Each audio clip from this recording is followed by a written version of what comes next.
13 अक्टूबर 2013 Australia 72 रनों से match जीत जाती है और यहीं से शुरू होती है उस ऐतिहासिक मैच की कहानी।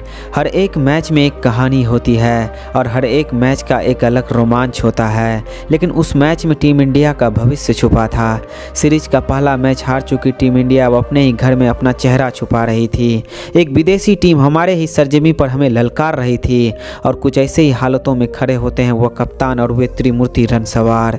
नमस्कार, आप देख रहे हो क्रिकेट डॉक्यूमेंट्री विद अर्जुन के एक स्पेशल एपिसोड कहानी सबसे बड़े रन चेस की। इस सीरीज में 7 मैच खेले जाने थे, लेकिन बारिश में 2 मैच धुल जाते हैं। अब इस सीरीज में उस टीम का पलड़ा भारी हो जाएगा जो अपने पहले 2 मैच जीत जाएगी और कंगारू अपना पहला मैच जीतकर सीरीज जीतने का दावा ठोक देते हैं। अब इंडिया को अपने ही घर में अपनी साख बचानी थी। 16 अक्टूबर 2013 को जयपुर का ये मैदान उस ऐतिहासिक दिन का गवाही बनने वाला था। यही वो मैदान था जहां दूसरा ओडीआई मैच खेला गया। पहले मैच की तरह इस मैच में भी तय था, अगर आप टॉस हार जाते हो तो आपको एक बड़े से लक्ष्य का पीछा करना होगा और इन्हीं हालतों में कप्तान महेंद्र सिंह धोनी टॉस हार जाते हैं।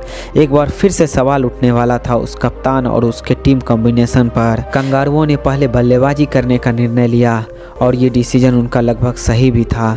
ऑस्ट्रेलियाई ओपनर आरोन फिंच और फिलिप ह्यूज ने पहले विकेट के लिए 74 रन जोड़ डाले। उसके बाद शेन वाटसन ने मोर्चा संभाला और 59 रनों की बेधड़क पारी खेली। पहले मैच की तरह इस मैच में भी ऑस्ट्रेलियन बल्लेबाज भारतीय गेंदबाजों पर हावी थे। ऑस्ट्रेलिया के शुरुआती 5 बल्लेबाजों ने अर्धशतक लगाया।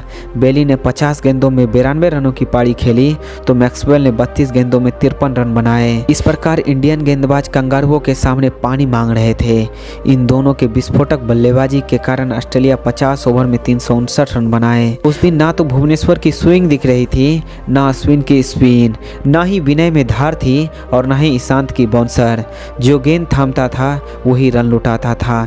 जिसने गेंदबाजी की उसी ने रन खाया। इतना कुटाई खाने के बाद अब इंडिया के पास कोई ऑप्शन नहीं बचा था। अब पूरा दारोमदार इंडियन बल्लेबाजों पर था, क्योंकि इंडियन टीम की बल्लेबाजी ही टीम इंडिया को जिता सकती थी, वरना ये मैच और 90% ये सीरीज भी इंडिया के हाथ से जाने वाली थी। 50 ओवर में 360 रनों का पीछा इंडिया ने इतिहास में कभी नहीं किया था।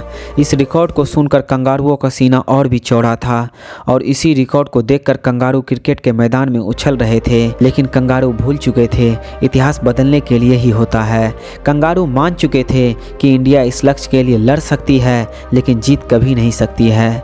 उनके लिए ये लक्ष्य नामुमकिन है और पिछला मैच देखकर कंगारुओं का ये विश्वास जायज़ था कि पहले ओडीआई मैच में टीम इंडिया 300 रनों का भी पीछा नहीं कर पाई थी और 228 रनों पर ऑल आउट हो गई थी। पहले मैच में टीम इंडिया को 72 रनों से हार का सामना करना पड़ा था।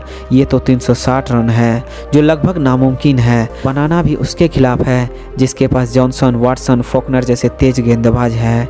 लेकिन कंगारू भूल चुके थे ये इंडिया है, यहाँ अतिथि देव के समान होते हैं और जब अतिथि हमारे धरती पर राज करने लगते हैं हम तो सम्मान को छोड़कर पहले समाधान खोजते हैं। इस लक्ष्य का पीछा करने उतरी टीम इंडिया सिर्फ और सिर्फ अपने साख और सम्मान के लिए खेल रही थी।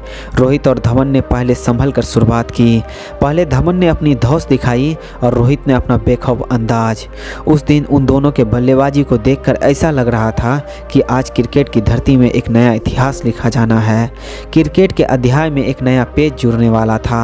दोनों ने बल्लेबाजी करते हुए पहले विकेट के लिए 26 ओवर में 176 रन जोड़ डाले। शिखर अपने शतक से महज 5 रन से चूक जाते हैं और 95 रन बनाकर फॉकनर का शिकार हो जाते हैं। उन्होंने महज 86 गेंदों में ही 95 रनों की पारी खेली। धवन के विकेट के बाद कंगारू चैन की सांस लेने लगते हैं, लेकिन उस दिन उसको कहाँ पता था कि वो आज सांस लेने के लिए तरस जाएंगे। धवन ने जिस काम को अधूरा छोड़ा था उस काम को रोहित और विराट ने अंजाम तक पहुंचा दिया। विराट ने बेखौफ बल्लेबाजी करते हुए महज 52 गेंदों में ही अपना शतक जड़ दिया। रोहित भी बेधड़क अपनी पारी खेल रहे थे। इंडियन गेंदबाज तो सिर्फ और सिर्फ रन खाए थे, लेकिन कंगारू गेंदबाज सिर्फ 1 विकेट ले पाए थे। भारत की धरती में ये पहली बार हुआ था जब असंभव सा दिख रहे एक लक्ष्य को भारत के 3 बल्लेबाजों ने मिलकर चेस कर लिया था।